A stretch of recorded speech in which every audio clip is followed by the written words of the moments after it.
now offer a technology called a hard tissue laser to replace the traditional drill. Hard tissue lasers can be used to perform bone removal or bone reshaping without any bleeding or stitches.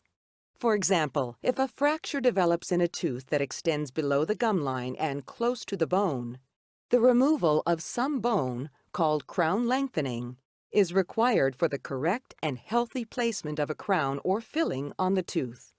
The use of the hard tissue laser eliminates the need for a flap, thereby reducing recovery time.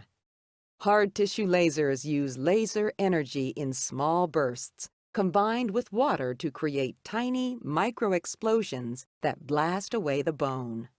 Once the bone is removed, a tooth can be properly restored with the margins of the restoration at a healthy distance from the bone.